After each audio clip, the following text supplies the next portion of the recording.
Okay, my division game is called Playing Card Long Division. So for this game, you just need a sheet of paper with a division house drawn on it like this. It's easier to have these already done because you can make them, the right size. And then you can either take the face cards out of the deck or you can put a piece of paper over them that denotes that they are equivalent to 0 in this case. So here's an example. This one has a 0 on it, so when the kids see that, they'll know that that represents a 0.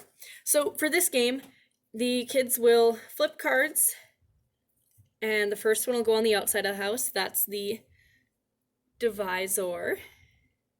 And then the next two will go on the inside of the house, which is your dividend. Okay, so this gives me 30 divided by 6. So then I'm going to flip through my cards and find the one that answers this. Here it is, actually right on top. So 30 divided by 6 is 5.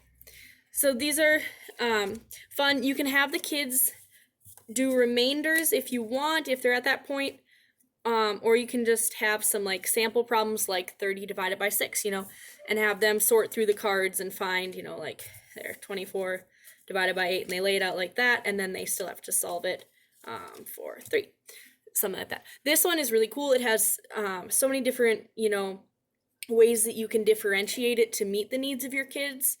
If you've got a student that's not at the division level yet, you could do this same activity, but just modify it for them and have them do addition, subtraction, wherever they're at. And if you've got kids who are at a really low level in math, even, this is still fine motor skills practice. So it's got a lot of useful applications, and it's a really easy to set up game that would be good in math stations. And you can add in those decimal points to make it harder, more difficult for kids, and just really tailor it exactly to what your classroom needs.